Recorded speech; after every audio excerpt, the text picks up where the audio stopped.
I stood at the altar in my custom Vera Wang gown, watching my mother's face drain of color as Marcus Chen, the tech billionaire she'd obsessed over for years, slipped the 20-carat diamond ring onto my finger. The same Marcus Chen whose magazine covers she collected, whose interviews she quoted at dinner parties, whose success she'd thrown in my face 1,000 times while calling me worthless. The irony was delicious. "You may kiss the bride," the officiant announced, and as Marcus's lips met mine, I caught sight of my mother gripping her champagne flute so tightly, I thought it might shatter. Just like her dreams of ever being associated with the kind of success she'd worshipped from afar but never achieved herself. Behind her, my father sat rigid in his morning coat, his face a mask of barely controlled shock. My sister Sophia, the golden child who could do no wrong, looked like she'd swallowed something bitter. The rest of the wedding guests, tech moguls, venture capitalists, celebrities, and genuine old money aristocrats, applauded enthusiastically, completely unaware that they were witnessing the culmination of the most satisfying revenge plot in history. But I'm getting ahead of myself. Let me take you back to where this all began. 5 years ago, in that suffocating Georgian mansion in Greenwich, where I was nothing more than the family disappointment. The daughter who existed solely to make everyone else feel better about themselves. Growing up as Elena Victoria Morrison was like living in a house of mirrors designed to reflect everyone's beauty but yours. Every surface in our home seemed to showcase my inadequacies while highlighting everyone else's perfection. My mother, Victoria Ashworth Morrison, was a former Miss Connecticut who'd married my father for his old money lineage and spent her days maintaining the illusion of effortless superiority that came with being a Morrison wife. She was the type of woman who looked flawless at 7 in the morning, who never had a hair out of place, who could make other women feel frumpy just by existing in the same room. My younger sister Sophia was her masterpiece, a perfect blonde-haired, blue-eyed replica who'd inherited all of Mother's pageant-worthy features and none of my unfortunate tendency toward what they called intellectual intensity. While Sophia got private ballet lessons with former Bolshoi dancers, equestrian training at the most exclusive stables in Connecticut, and shopping trips to Madison Avenue where she'd model outfit after outfit for Mother's approval, I got lectures about my unfortunate features, my off-putting intensity, and my complete inability to make myself appealing to others. "Elena, darling, you simply must do something about that serious expression," my mother would say, studying my reflection in the hallway mirror with the same distaste she reserved for discussing the help's personal lives. "Men don't want to marry women who look like they're solving mathematical equations at dinner parties. Look at your sister. See how her face lights up when she smiles? That's what men want. Joy, lightness, the feeling that you'll make their lives easier, not more complicated." The worst part wasn't even the direct criticism. It was how she'd use other people's success as ammunition against me. She was particularly obsessed with Marcus Chen, the self-made tech billionaire who'd built an empire from nothing and had become something of a media darling. His face graced our coffee table magazines. Fortune, Forbes, Vanity Fair. His quotes were screenshot on her phone and shared at dinner parties.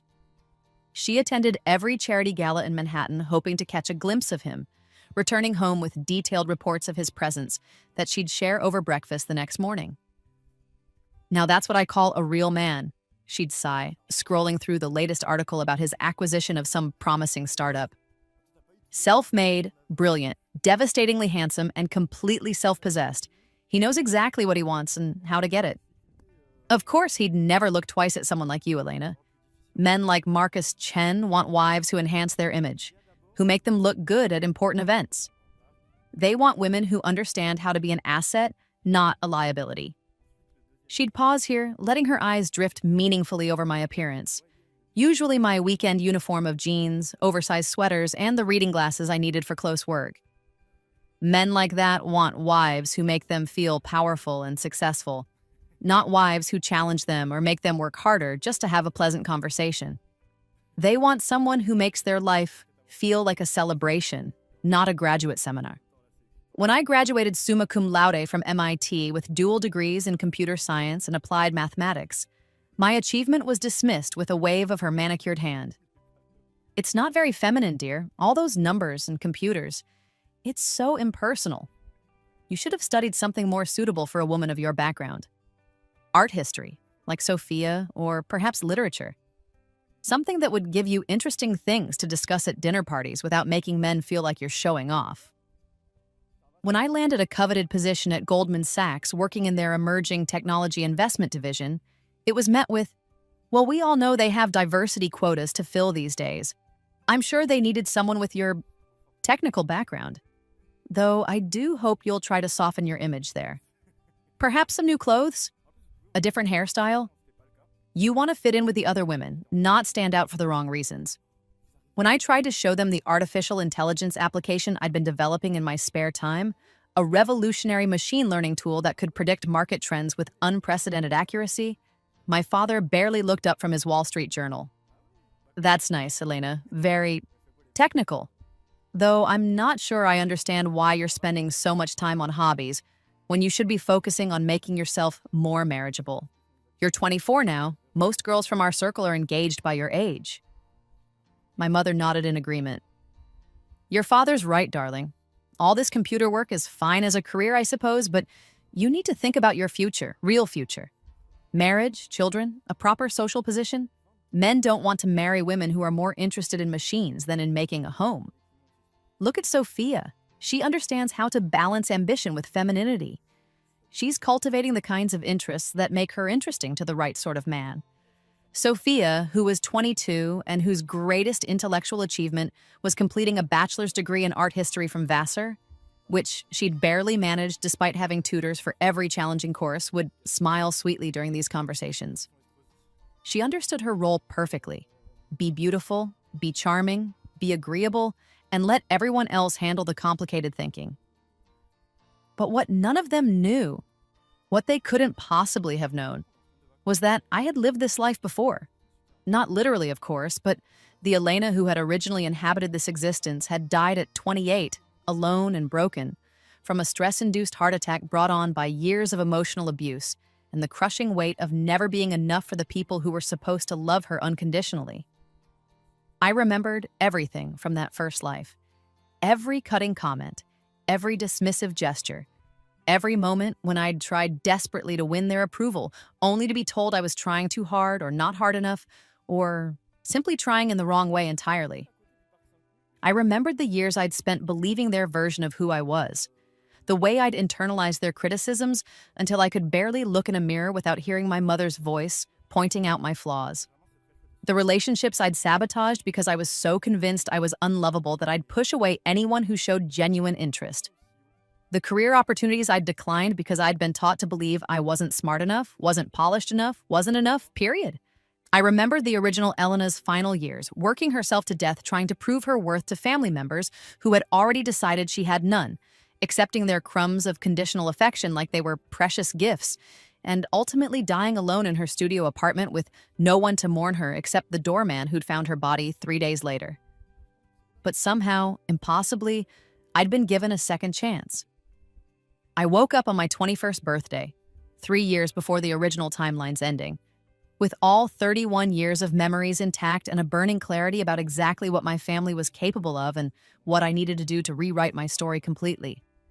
This time, I wasn't going to waste a single moment trying to earn love from people who were constitutionally incapable of giving it. This time, I was going to use everything I knew about them, about the future, about the opportunities that lay ahead, to build a life so extraordinary that their opinions would become irrelevant. The original Elena had spent years trying to prove herself worthy of their approval. This Elena was going to prove to the entire world that their judgment was worthless.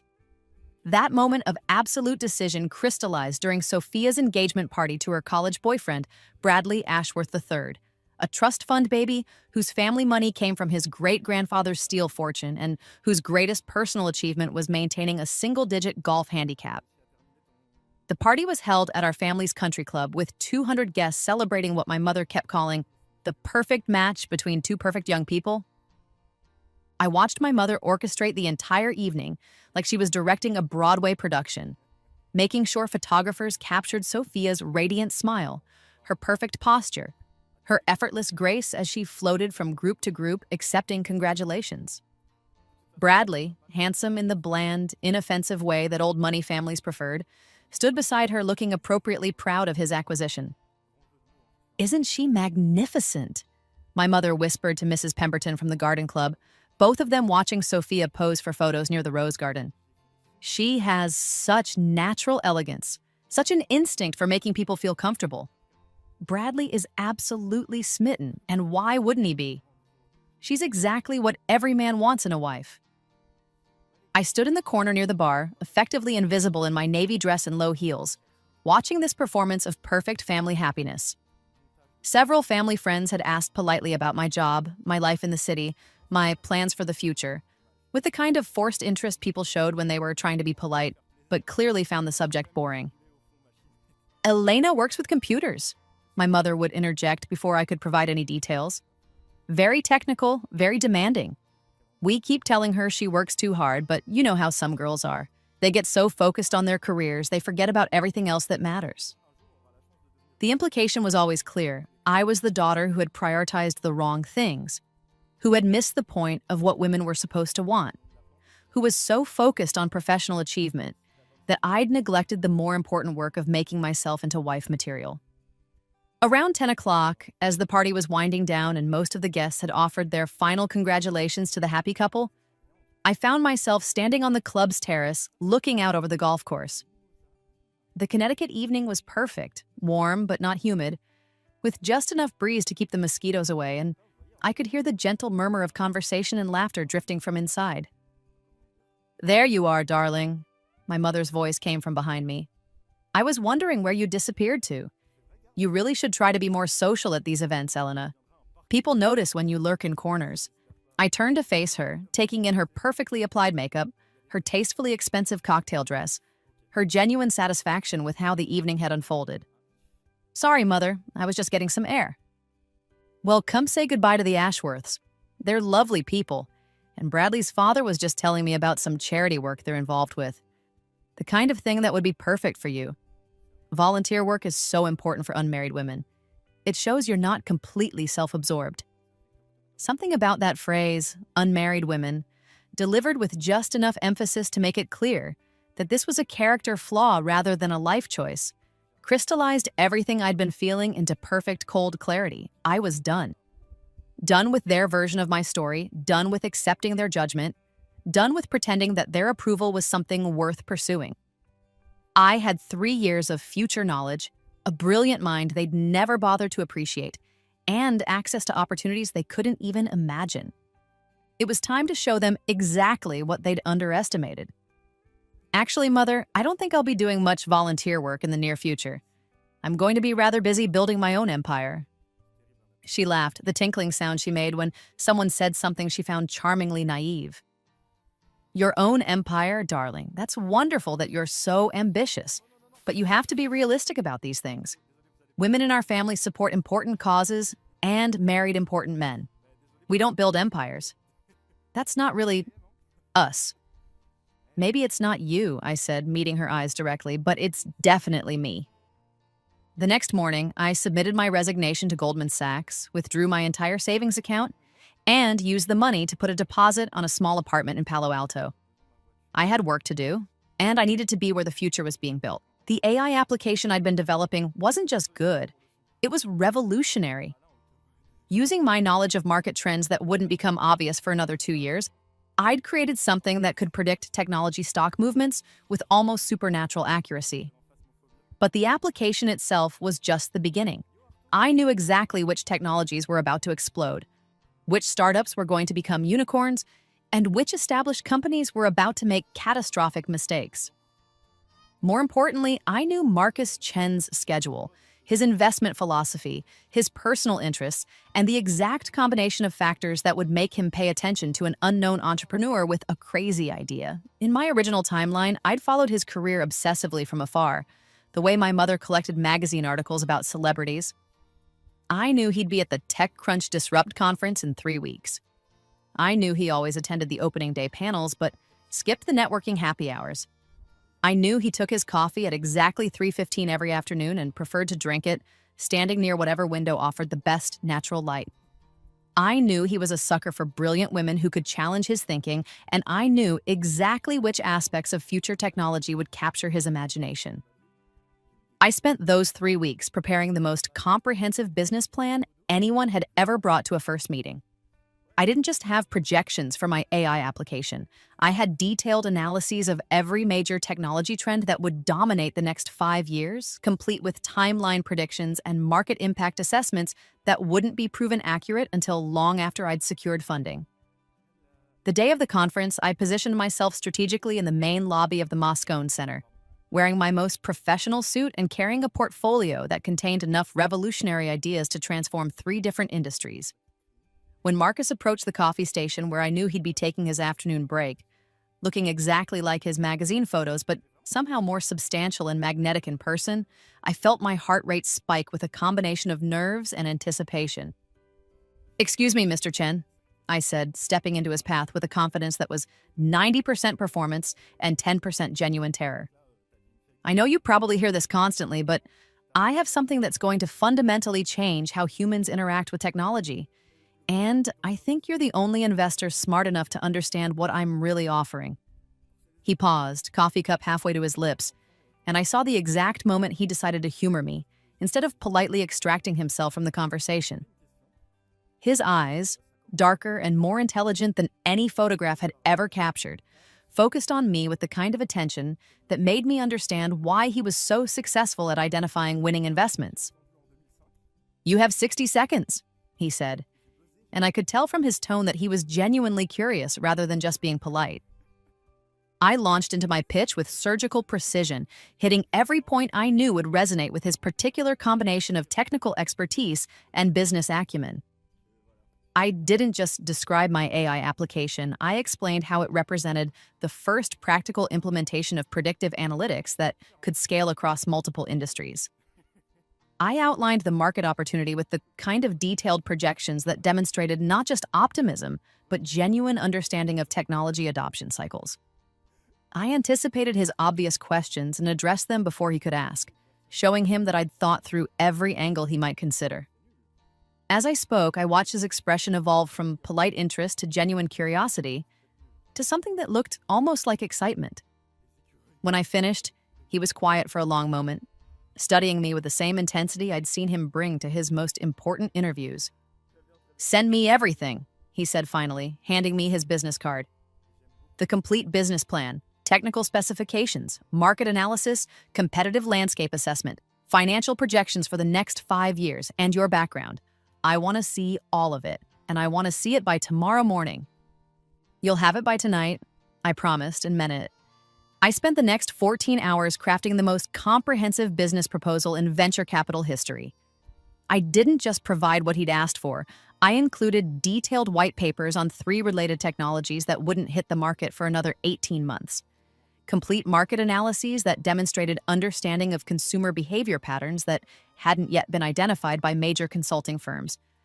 And financial projections that were conservative enough to be credible, but ambitious enough to be exciting.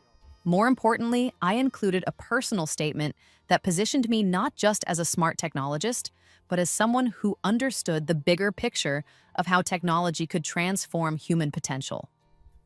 I wrote about growing up in a family that valued appearance over substance, and how that experience had taught me to see past surface-level presentations to identify real value. I described my vision for a future where artificial intelligence wouldn't replace human creativity, but would amplify it, allowing people to focus on the work that only humans could do while machines handled the predictable, repetitive tasks that consumed so much of everyone's time and energy. 3 days later, I was sitting in his pristine conference room on the 42nd floor of his San Francisco headquarters, looking out over the bay while he reviewed my projections with his senior partners. The office was exactly what I'd expected: minimalist, expensive, designed to convey both success and serious purpose. But Marcus himself was more compelling in person than I'd anticipated.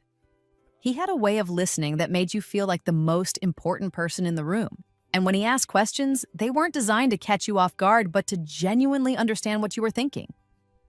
"Elena," he said after his partners had finished their technical review, "this is extraordinary work. The AI application alone would be worth funding, but your market analysis suggests you understand trends that most people in this industry won't recognize for years. How did you develop this level of insight? Kaiso, I'd prepared for this question, knowing it was the one that could either establish my credibility or raise suspicions about how a 24-year-old from Connecticut had developed such sophisticated understanding of Silicon Valley dynamics. I've been studying technology adoption patterns since college, I said, which was technically true if you counted my previous lifetime of obsessive research.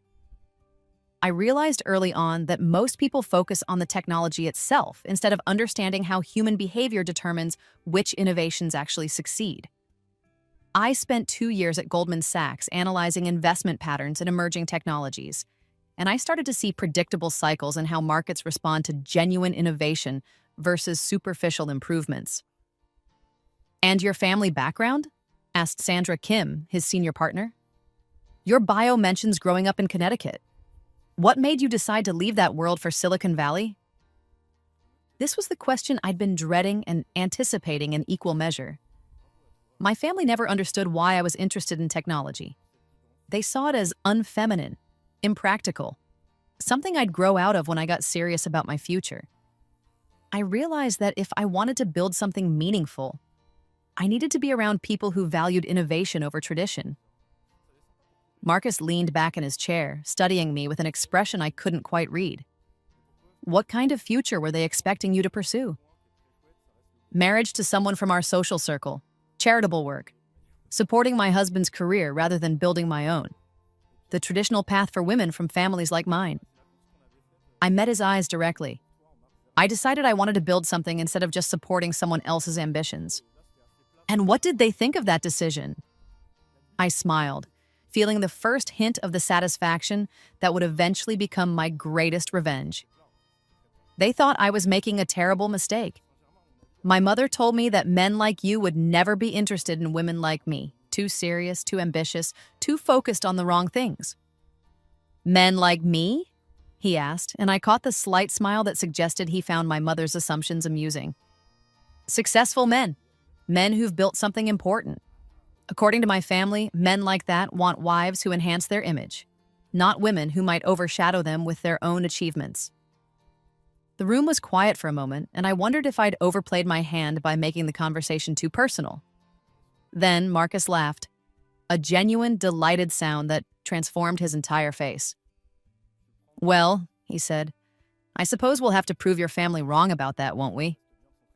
2 weeks later, I walked out of that conference room with a signed term sheet for $40 million in Series A funding and a valuation that made me one of the youngest tech entrepreneurs to ever secure that level of investment for a first company.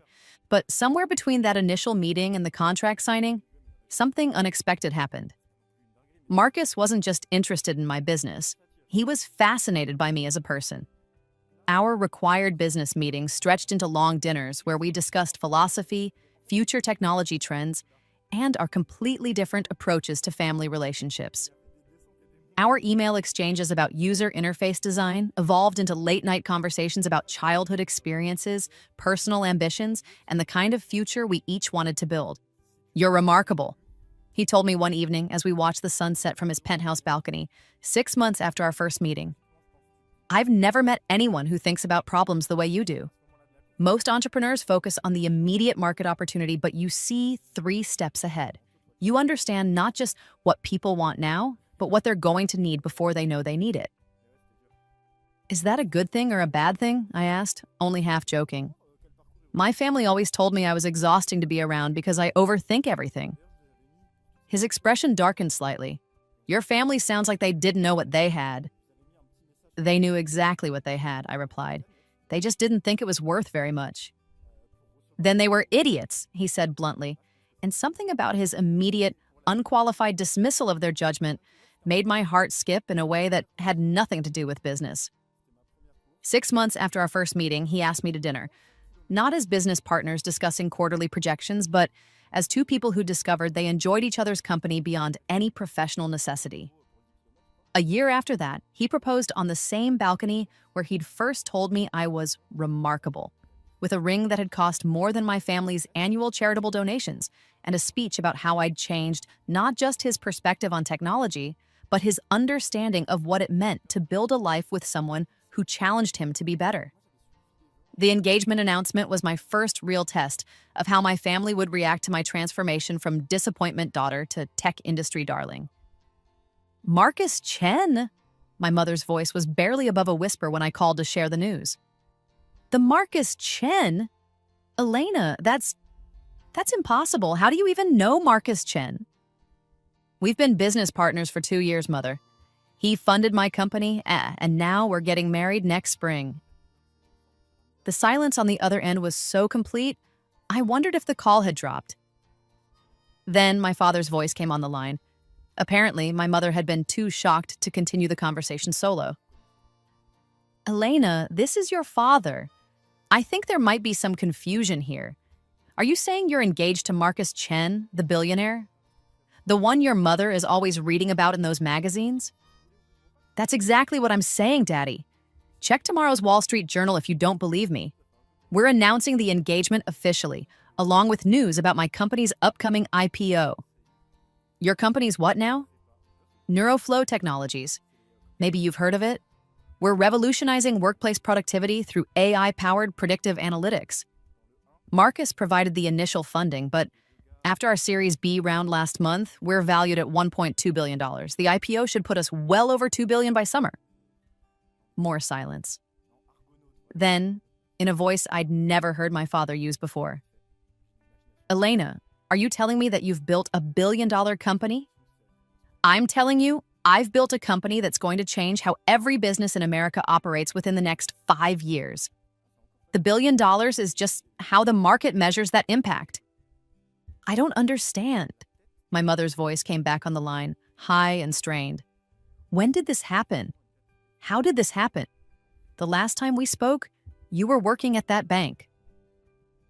I left Goldman Sachs 3 years ago to start my own company. I've been rather busy since then.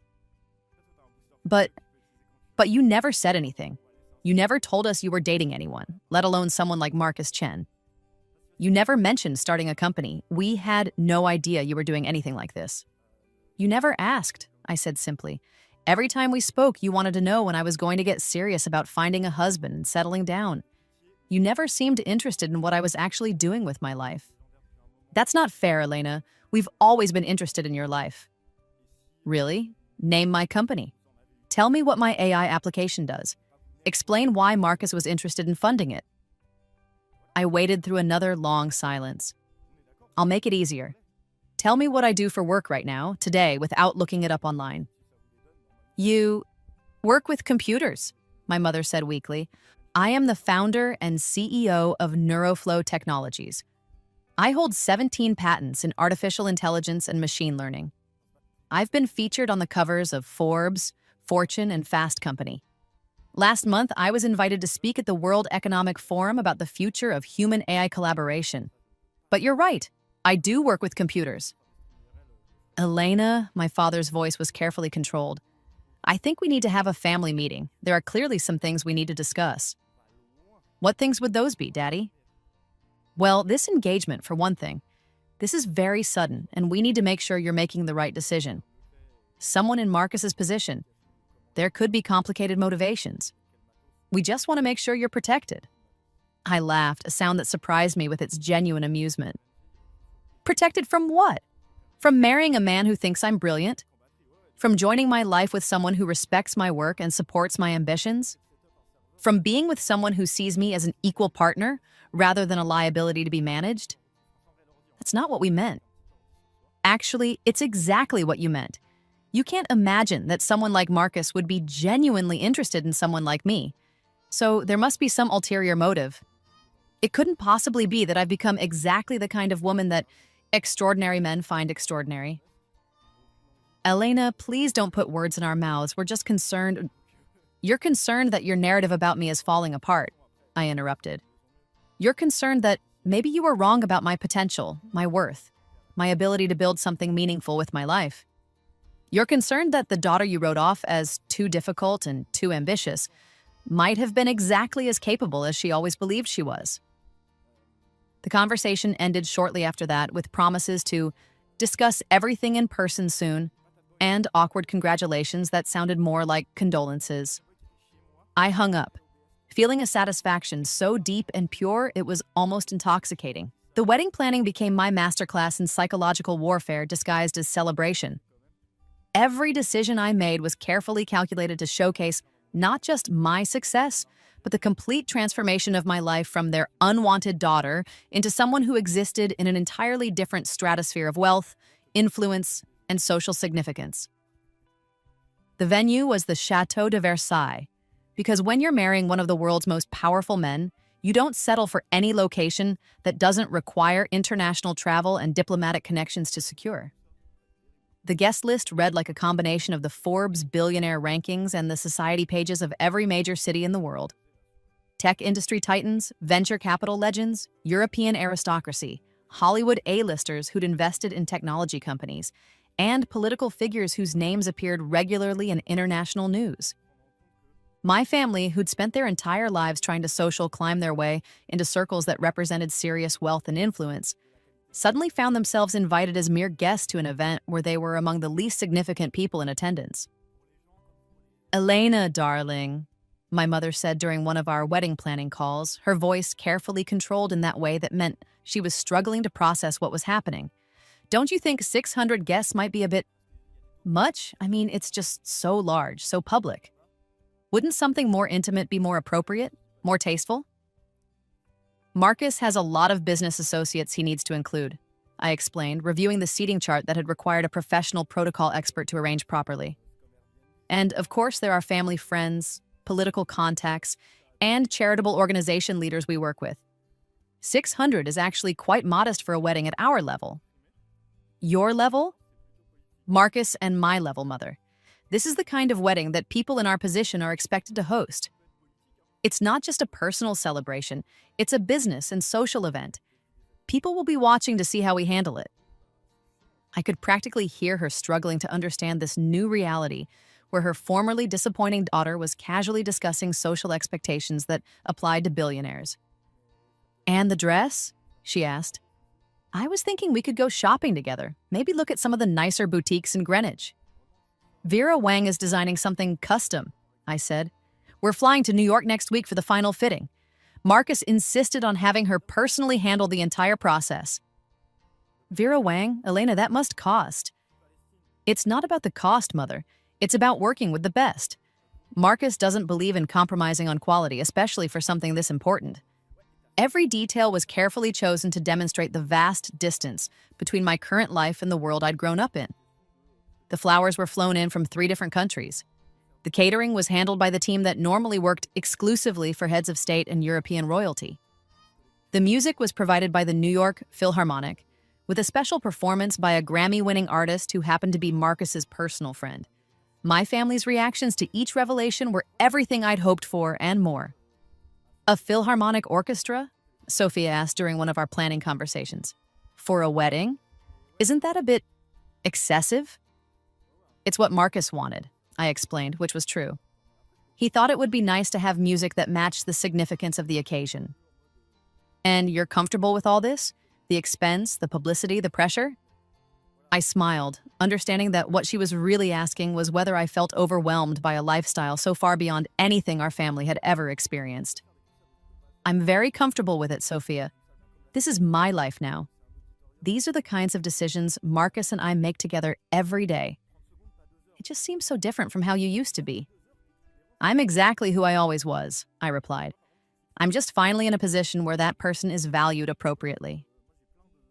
The rehearsal dinner was held at Marcus's private club in the city, the kind of establishment that didn't advertise its existence, and where membership was limited to people who either held political office, ran major corporations, or had trust funds larger than most countries' GDP. My family arrived looking like they were attending a costume party, where the theme was wealthy people, clearly uncomfortable in formal wear that, while expensive by their standards, was obviously not custom-tailored.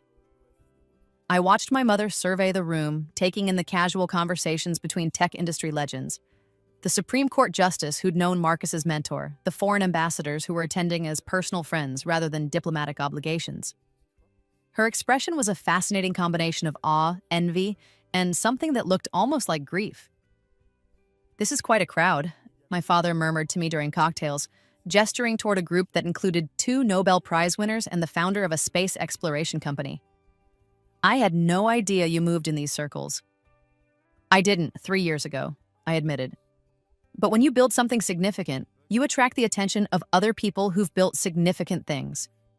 Success tends to create its own social circle. And you're comfortable with all this level of prominence? I studied his face, recognizing that he was genuinely trying to understand how his formerly disappointing daughter had become someone who belonged in rooms like this. I'm very comfortable with it, Daddy. For the first time in my life, I'm around people who value the same things I do. Innovation, intelligence, the desire to build something meaningful. It feels like home. During the dinner, Marcus stood to give a toast that I knew would become one of my most treasured memories.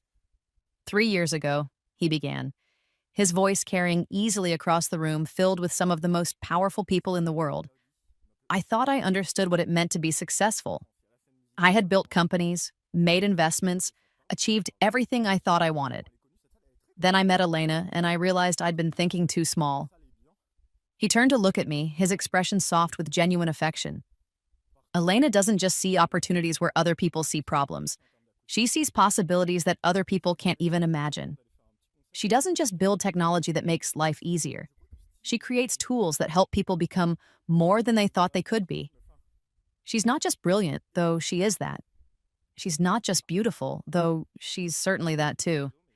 She's transformative. She makes everything she touches better, including me. The applause was warm and genuine, but all I could focus on was the expression on my mother's face as she watched her former disappointment daughter being celebrated by a room full of people whose success she'd spent her life admiring from afar. Elena, Marcus continued, you once told me that your family thought no man like me would ever be interested in a woman like you. I want everyone in this room to know that they had it exactly backward. I'm the lucky one. Tomorrow, I get to marry the most extraordinary woman I've ever met, and I'll spend the rest of my life trying to be worthy of her. The rest of the evening was a blur of congratulations, champagne, and conversations where my family stood on the sidelines watching me navigate social situations they'd never seen me handle with such confidence and ease. I caught Sophia watching me intently during dessert, her expression thoughtful in a way that suggested she was seeing me clearly for the first time. Elena, she said when she finally approached me near the end of the evening, can I ask you something? Of course. Were you always this confident, this sure of yourself? Because I'm realizing I might not have been paying attention before. I considered her question carefully, recognizing that this might be the first genuine conversation we'd ever had as adults. I was always sure of my abilities, Sophia. I was just never in an environment where those abilities were valued. It's easier to be confident when you're surrounded by people who recognize your worth. And Marcus really sees you the way he described tonight? Like you're this extraordinary person? He sees me the way I actually am, I said simply, just like I see him the way he actually 'tis. That's what makes it work. She nodded slowly, and I thought I saw something like understanding in her expression. I think maybe we never really saw you at all. No, I agreed, you never did. The wedding day itself was perfect in every detail. The ceremony was held in the chateau's Hall of Mirrors, with natural light streaming, and through the floor-to-ceiling windows and casting rainbow prisms across the marble floors. I walked down the aisle in my custom Vera Wang gown, a masterpiece of French lace and hand-sewn pearls that had taken 6 months to create, while the New York Philharmonic played a piece Marcus had commissioned specifically for our wedding. As I made my way toward the altar where Marcus waited, looking devastatingly handsome in his custom Tom Ford tuxedo, I caught glimpses of the assembled guests. The president of France sat in the third row, next to the CEO of the largest technology company in Europe. Behind them, I spotted 3 Academy Award winners, 2 Nobel laureates, and the heir to one of the oldest royal families in the world.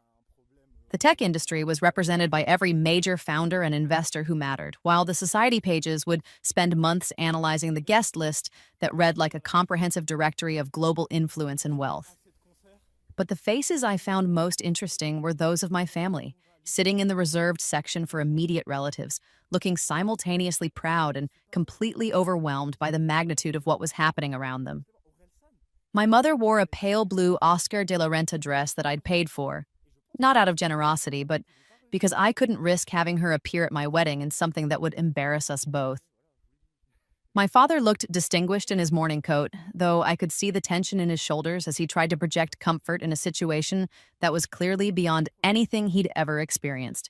Sophia, serving as my maid of honor despite our complicated relationship, looked genuinely beautiful in the custom Marchesa gown I'd selected for her.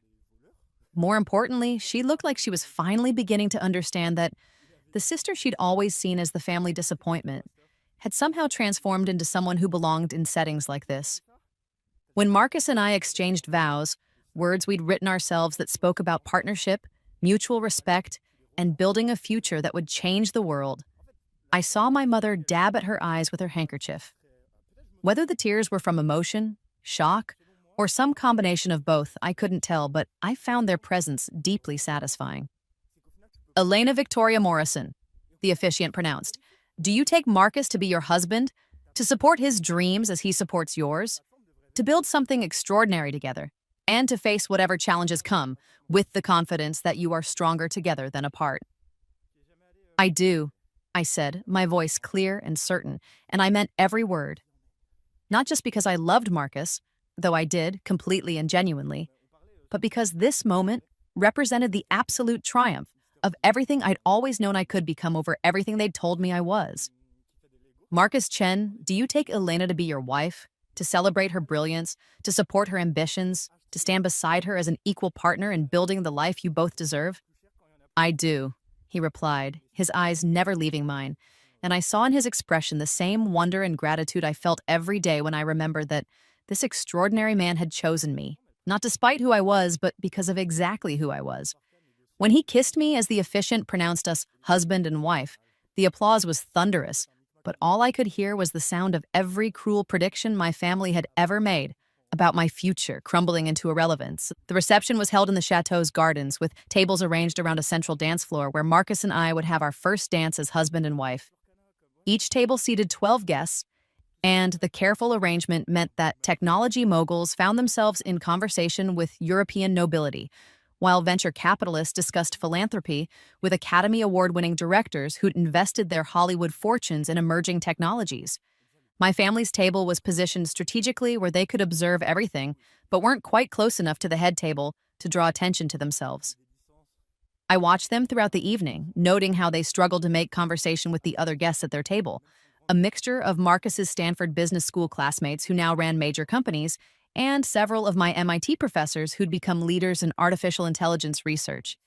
During the cocktail hour, I overheard my mother attempting to explain her connection to me to Dr. Sarah Chen, no relation to Marcus, who'd won the Turing Award for her pioneering work in machine learning and who'd been one of my strongest advocates when I'd first entered the tech industry. "Elena has always been so focused," my mother was saying, her voice carrying that particular tone she used when she was trying to sound supportive while subtly establishing her own importance. Even as a child, she was just obsessed with those computer things. We always knew she'd end up doing something technical. Dr. Chen, who knew exactly how little support I'd received from my family during my early career, smiled politely. "Elena is extraordinary. Her work on predictive analytics has influenced entire industries. You must be very proud of what she's accomplished." "Oh, we are," my mother replied quickly. "Though of course we always hoped she'd find balance, you know. Career success is wonderful, but family is so important too. We're just delighted that she's found someone like Marcus who appreciates her unique qualities." I caught Dr. Chen's eye across the room and saw her barely suppress an eye roll. She'd heard enough about my family background to understand exactly what unique qualities meant in my mother's vocabulary, and her expression made it clear that she found my mother's revisionist history as ridiculous as I did. The dinner itself was a 7-course meal prepared by a team of Michelin-starred chefs, paired with wines from Marcus's private collection that included bottles worth more than most people's annual salaries. Between courses, several of our friends gave toasts that painted a picture of our relationship that I knew my family was hearing for the first time. "I remember the first time Marcus mentioned Elena," said David Kim, Marcus's business partner and closest friend. "He came back from that initial meeting completely energized in a way I'd never seen before. He said he'd met someone who didn't just understand technology. She understood how technology could reshape human potential. And then, he spent the next 3 hours explaining her business plan with the kind of enthusiasm usually reserved for discussing your own children. The toast continued with David describing how Marcus had called him at midnight after our third business dinner to say that he'd never met anyone who challenged his thinking the way I did, who made him want to be smarter, more creative, more ambitious. Marcus built his first company to prove he could do it, David concluded. But he built his second company, and his third, and everything since then. Because Elena showed him that success isn't about what you can accumulate, it's about what you can create. She didn't just change his business philosophy, she changed his understanding of what it means to build a meaningful life. Dr. Chen gave the next toast focusing on my professional achievements and their impact on the field of artificial intelligence. 5 years ago, Elena Morrison was a name known only to a few professors and her colleagues at Goldman Sachs. Today, her work on predictive analytics has influenced how every major technology company approaches machine learning. But more than that, she's demonstrated that the most important innovations come not from people who follow established paths, but from people who have the courage to create entirely new ones. She paused, looking directly at my family's table. Elena once told me that her family worried she was too ambitious, too focused on her career, too serious about changing the world. I want everyone here to know that those exact qualities, her ambition, her focus, her determination to make a difference, are precisely why she's become one of the most influential people in technology today. Sometimes the things that make us different are exactly the things that make us extraordinary. The applause for Dr. Chen's toast was particularly enthusiastic, and I noticed several guests glancing toward my family's table with expressions that suggested they understood the subtext of her remarks. But it was Marcus's toast that delivered the final perfect blow to every assumption my family had ever made about my worth and my future. Most of you know that Elena and I met when she pitched her first company to my investment firm, he began, his voice carrying easily across the garden. What you might not know is that she walked into that meeting with the most comprehensive business plan I'd ever seen. Projections that were so sophisticated they seemed almost prophetic, and a confidence that was absolutely magnetic. She wasn't asking me to take a chance on her, she was offering me the opportunity to be part of something revolutionary. He turned to look at me, his expression soft with genuine affection and respect. Over the past 3 years, I've watched Elena build a company that has fundamentally changed how businesses operate. I've seen her speak at conferences where she's the youngest person in the room and the smartest person on the stage. I've watched her solve problems that stumped teams of experienced engineers, and I've seen her lead with a combination of intelligence and integrity that makes everyone around her want to be better. The garden was completely quiet, hundreds of guests hanging on every word. But the thing I love most about Elena isn't her professional success, remarkable as that is. It's the way she sees possibility where other people see obstacles. It's the way she makes decisions based on what could be rather than what has always been.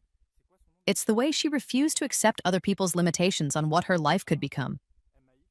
He paused, and I knew he was thinking about all the conversations we'd had about my family, about the years I'd spent believing their version of my worth, about the transformation that had brought me to this moment. Elena's family used to tell her that men like me would never be interested in women like her. Too ambitious, too serious, too focused on building something meaningful rather than just being decorative. I want everyone here to understand how fundamentally wrong that assessment was. Elena isn't too ambitious. She's exactly ambitious enough to change the world. She isn't too serious. She's serious about the things that matter. And she isn't too focused on building something meaningful. She's built something extraordinary, and I'm honored to be part of her life. The applause was thunderous and sustained, but I was focused entirely on my family's faces. My mother looked like she was struggling not to cry, though whether from pride, embarrassment, or some combination of both, I couldn't tell.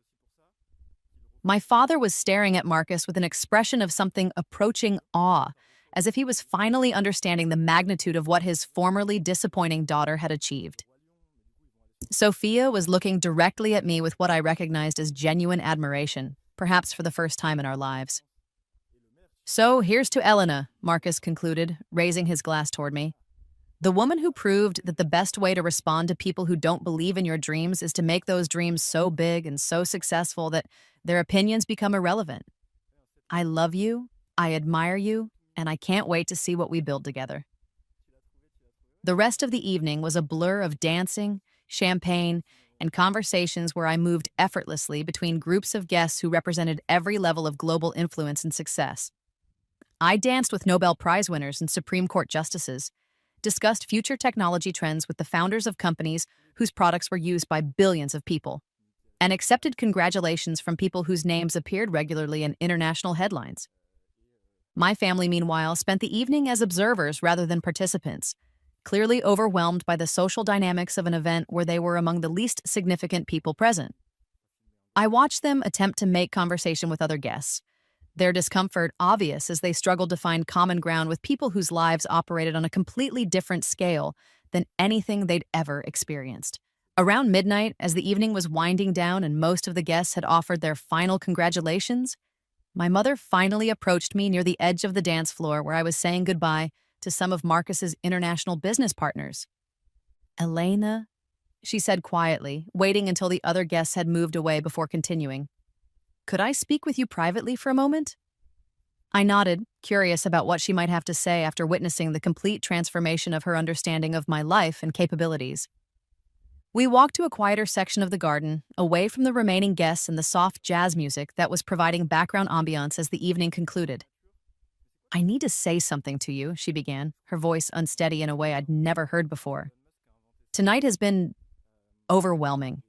Seeing you in this setting, meeting your friends, listening to those toasts, watching you and Marcus together, I'm realizing that I may have been very wrong about some things." "What kinds of things?" I asked, genuinely curious about how she was processing the evening's revelations. "About you, about your capabilities, your potential, your worth as a person." She paused, looking out over the chateau grounds where the last few guests were still mingling in small groups. "I think I may have been so focused on trying to protect you from disappointment that I never really saw what you were capable of achieving." "Protect me from disappointment?" I believed that if you set your expectations too high, if you aimed for things that seemed impossible for someone from our background, you'd end up hurt and bitter when you couldn't achieve them.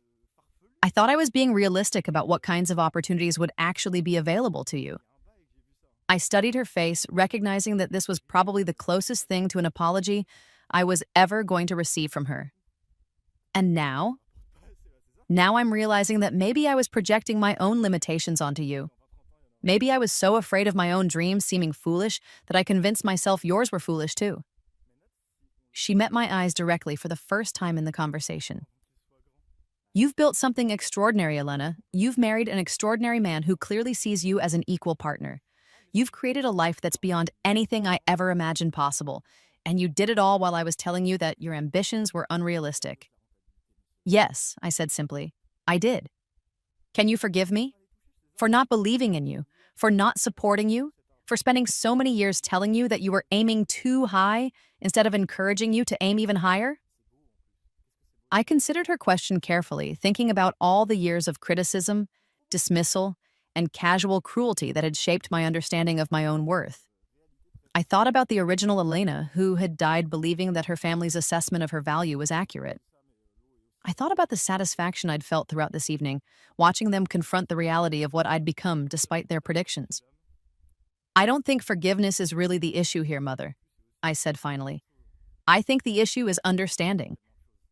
Do you understand why I stopped trying to earn your approval?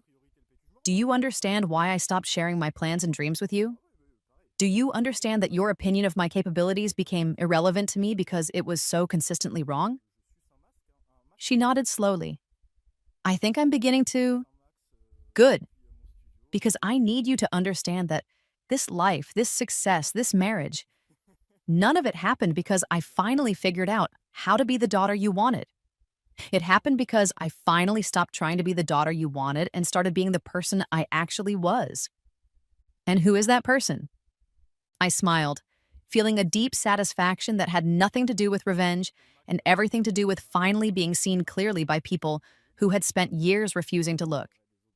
Someone who was always exactly as ambitious, exactly as serious, and exactly as capable as I believed I was. Someone who was never too much of anything, just more than you were ready to understand. We stood in comfortable silence for a moment, watching the last few guests saying their goodbyes near the chateau entrance. "What happens now?" she asked. "Between us, I mean. Between our family and your new life." "That depends entirely on whether you can accept me as I actually am, rather than constantly trying to reshape me into something more comfortable for you to understand. Marcus and I are building something significant together. Not just our marriage, but our work, our philanthropic efforts, our impact on the world. You can be part of that if you can appreciate it for what it is. But I'm not going to spend any more energy trying to convince you that my choices are valid. I want to try," she said, "to understand, to be supportive, to have a relationship with the extraordinary woman you've become, rather than the more conventional daughter I thought I wanted." "Then we'll see how that goes," I replied. "But understand that you'll be joining my life as it is now, not asking me to modify it to make you more comfortable." She nodded, and I saw something in her expression that might have been relief. "Your father and I, we'd like that very much." The conversation ended with a tentative hug, the first physical affection we'd shared in years that felt genuine rather than perfunctory. As she walked back toward the chateau to collect my father and Sophia for their departure, I remained in the garden for a few minutes, processing the complexity of emotions that came with having your family finally acknowledge your worth after years of dismissing it. Marcus found me there a few minutes later, having finished saying goodbye to the last of our international guests who needed to catch early morning flights back to various continents. "How are you feeling, Mrs. Chen?" he asked, wrapping his arms around me from behind and resting his chin on my shoulder. "Satisfied," I said, leaning back against him and watching the chateau staff begin the process of cleaning up after what had undoubtedly been one of the most significant social events they'd ever hosted. Completely, thoroughly satisfied. Good satisfied or revenge satisfied? "Is there a difference?" I asked, echoing our conversation from months earlier. "With you, I'm never entirely sure," he replied, and I could hear the smile in his voice. "Should I be concerned about what you're planning next?" "Nothing diabolical," I promised. "I think I've proven my point sufficiently." "And what point was that?" "That the best revenge against people who underestimate you isn't proving them wrong. It's becoming so successful that their opinions become irrelevant." 3 months after the wedding, Neuroflow Technologies went public in what Forbes called the most successful tech IPO in history. The company's valuation hit $3.2 billion on the first day of trading, making me one of the youngest self-made female billionaires in the world. The New York Times business section ran a full-page feature about my meteoric rise from obscurity to tech industry leadership, complete with analysis of how my artificial intelligence innovations were reshaping multiple industries. My personal net worth, when combined with Marcus's holdings and our joint investments, put us among the 50 wealthiest couples in the world. More importantly, our company was genuinely changing how businesses operated, making employees more productive and creative by automating the routine tasks that had previously consumed so much of their time and mental energy. The media attention was intense but generally positive. I appeared on the covers of Fortune, Forbes, and Fast Company within the same month. Harvard Business School invited me to give a lecture on entrepreneurship and innovation. The World Economic Forum asked me to lead a panel on the future of artificial intelligence. I was profiled in Vogue as one of the new power women reshaping global business, complete with a fashion spread shot at our Napa Valley estate. My family's reaction to this avalanche of public recognition was everything I'd hoped for and more. Elena Chen, named to Time's 100 most influential people, my mother read aloud during one of our monthly phone calls, a new tradition we'd established after the wedding. I still can't quite believe this is real. "Which part?" I asked, reviewing quarterly reports in my home office while we talked. "Any of it, all of it. The fact that you're on magazine covers, that you're invited to speak at international conferences, that world leaders want to meet with you to discuss technology policy." She paused. "The fact that I spent so many years telling you that your ambitions were unrealistic when they were actually modest."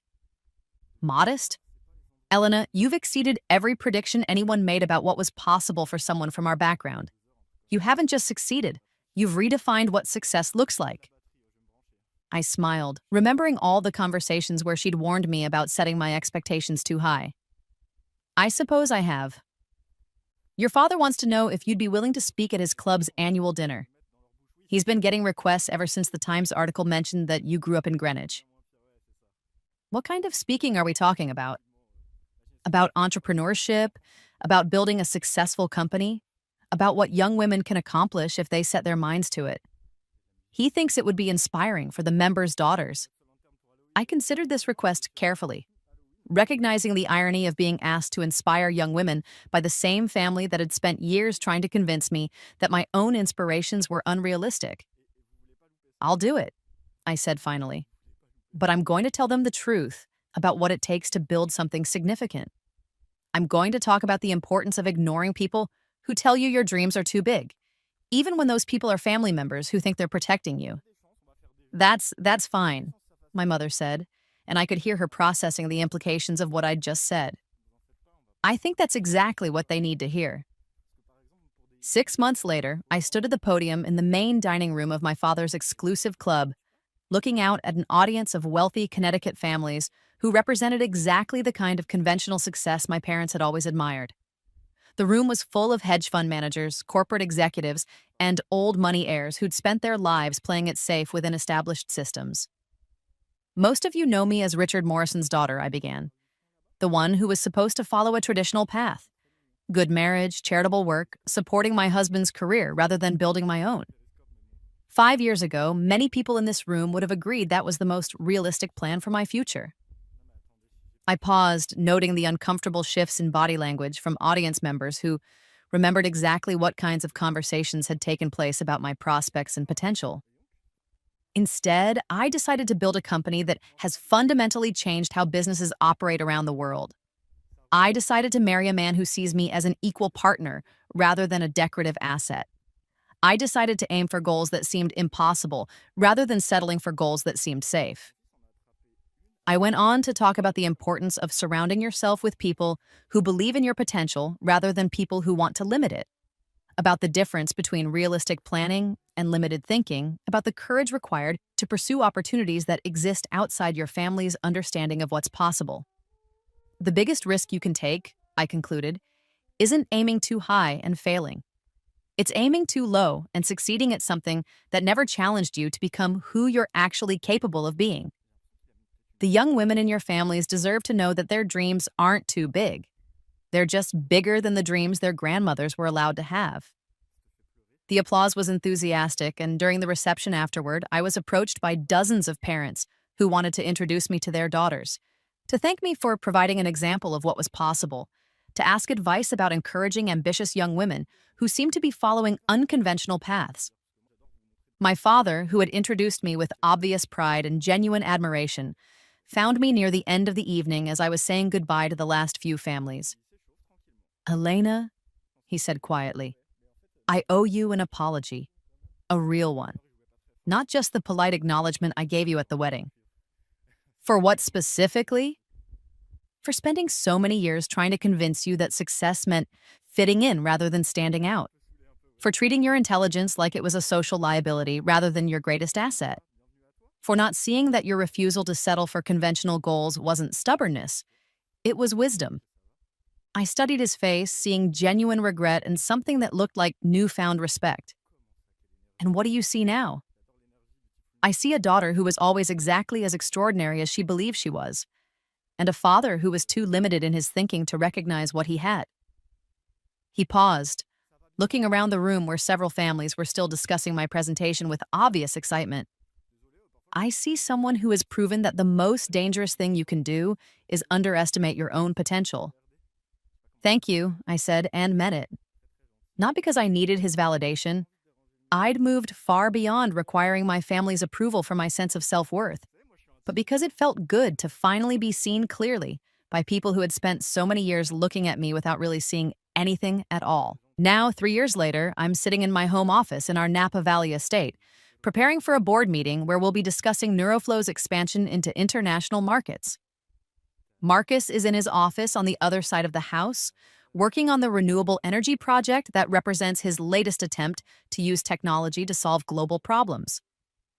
We'll meet in the kitchen for lunch like we do every day, sharing updates about our respective work and planning the charity gala we're hosting next month to raise money for education initiatives in developing countries. Yesterday, I received an invitation to Sophia's second wedding. Her marriage to Bradley had lasted exactly 18 months before imploding under the weight of his gambling addiction and her growing understanding that a trust fund wasn't the same thing as actual accomplishment. Her new fiancé is a doctor she met while volunteering at a children's hospital, someone who shares her interest in making a meaningful contribution to the world rather than just maintaining social status. The invitation was addressed correctly this time, sent to our Napa estate rather than my old apartment, and included a handwritten note asking if I would consider giving a toast at the reception about building a life that matters rather than a life that looks good.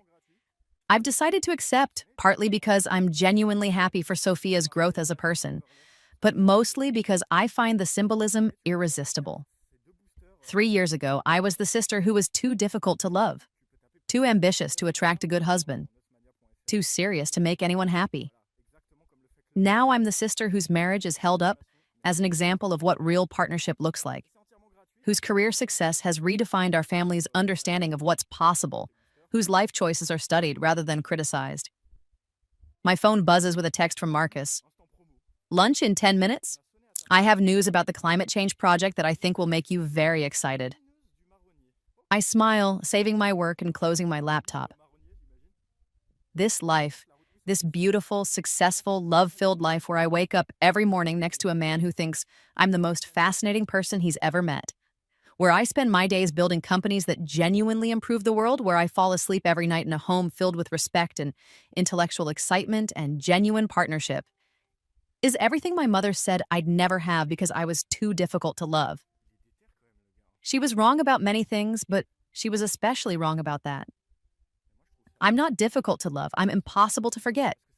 And every day, in every way that matters, I prove that the best revenge against people who underestimate your worth isn't proving them wrong once. It's building a life so extraordinary that their former opinions become historical curiosities rather than current concerns. As I walk toward the kitchen where my husband is waiting with whatever exciting breakthrough he wants to share, I think about that broken version of myself who died at 28, convinced that her family's assessment of her value was accurate. She never could have imagined this life, this love, this complete and total victory over every limiting belief that had ever been imposed on her potential. Sometimes the best revenge isn't just living well, it's living so well that your former critics become your most enthusiastic supporters, not because you've changed who you are, but because you've finally become who you always were underneath their expectations and limitations. I reach the kitchen and see Marcus's face light up when he sees me, the same way it has every day for 5 years. He pulls me into his arms and spins me around, laughing about some revolutionary development his team has achieved in sustainable energy technology. And I remember how my mother once told me that no man would ever want to marry someone as serious and ambitious as me. She was wrong about everything else, but she was catastrophically wrong about that. I'm not too serious. I'm serious about the right things. I'm not too ambitious. I'm ambitious enough to change the world. And I'm not too difficult to love. I'm exactly difficult enough to attract a man who finds intellectual challenge irresistible and emotional complexity fascinating. Ready to save the planet? Marcus asks, his eyes sparkling with the same excitement that made me fall in love with him. Always, I say, and I mean it completely. After all, I've still got a lot more extraordinary living to do.